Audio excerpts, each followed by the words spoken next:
අද නේද අලුත් CEO වෙනවා කිව්වේ? ඔව් තමයි. මේ ඉක්මනට වරෙන් අලුත් CEO සචින්. මේ අපේ පන්තියේ සචින්?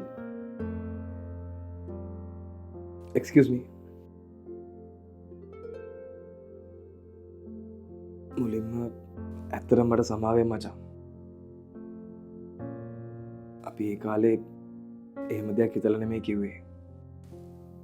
සුදු මචං එහෙම අවුලක් නැහැ. උඹලා නැත්තම් අද මම මෙතන නැහැ. මොකද උඹලා කියපු වචන නිසා මගේ ජීවිතේම මාර මොටිවේෂන් එකක් ගත්තේ. ඇත්තටම කොහොමද මචං මෙච්චර අඩු කාලෙකින් CEO කෙනෙක් වුණේ?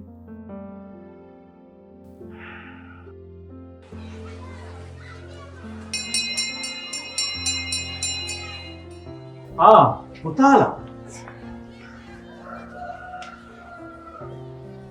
කොහොමද රිසර්ච්? සර් මම ඒ තුනයි Island 52.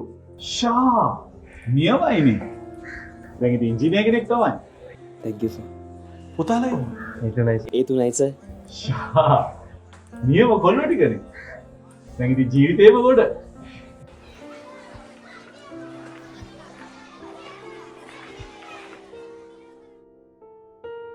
කොහොමද රිසල්ට්ස්?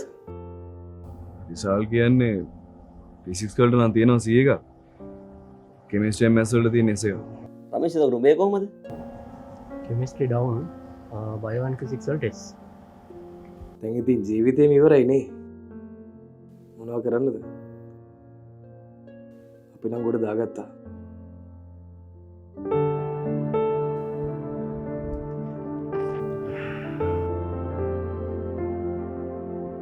එදා තමයි මගේ ජීවිතයේ අඳුරුම දවස. එළියට එනකොට ලීෆ්ලට් 4-5ක් මට ලැබුණා. ඒව බලන්නවත් සිහියක් තිබුණේ. ගෙදර ඇවිත් අහම්බෙන් වගේ දැක්ක ලීෆ්ලට් එකේ තිබුණ හරි අමුතු වචන ටිකක්. ඒ තමයි online accounting.lk එකෙන් දුන්න ලීෆ්ලට් එක. maths bio කරලා සමාගම CEO කෙනෙක් වෙන්න පුළුවන් කියලා. ජීවිතේ උප්පරිම වැටලා හිටපු මට ඒක පුදුම සතුටක් වුණා. මොන ස්ට්‍රීම් එකෙන් ඒල් කරත් චාටඩ් හරි ACC හරි කරොත් එහෙම කවදා හරි CEO කෙනෙක් වෙන්න පුළුවන් කියලා උදාහරණත් එක්ක පෙන්නලා තිබුණා. මම ඊට පස්සේ දවසේම online accounting.lk ආයතනයෙන් චාටඩ් ඉගෙන ගන්න රෙජිස්ටර් වුණා. අවුරුදු 3ක් ඇතුළත චාටඩ් වල විභාග ඔක්කොම ඉවර කරා. ඒ වගේම මුල ඉඳන් මම ට්‍රේනින් උත් ගියා. අන්තිමට අවුරුදු 22කින් මම චාටඩ් ඇකවුන්ටන්ට් කෙනෙක් වුණා. ඊට පස්සේ මම ටිකෙන් ටික එක්ස්පීරියන්ස් ගන්න ගමන් ප්‍රොමෝට් වෙවි සමාගම් 3-4කම වැඩ කරා. අන්තිමට ලංකාවේ ප්‍රධානම සොෆ්ට්වෙයාර් කම්පැනි එක CEO තනතුරට මාව සිලෙක්ට් වුණා. මටත් වඩා ගොඩාක් කරලා හිටපු රමේෂ් නිකන් හිටියේ නෑ.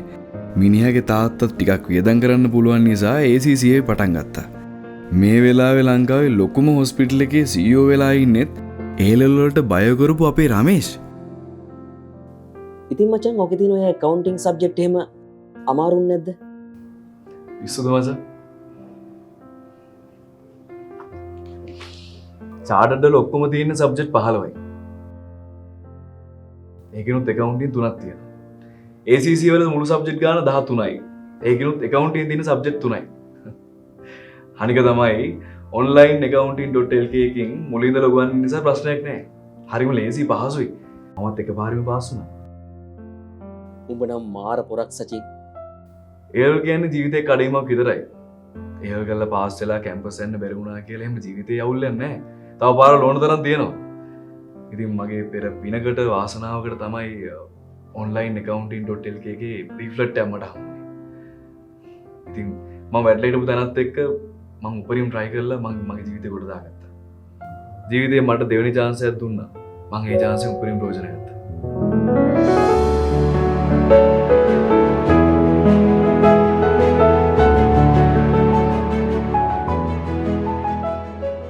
ඔබගේ ජීවිත කතාව ලියන්නේ ඔබම පමණයි. ඔබ විශ්වාස කරන්න.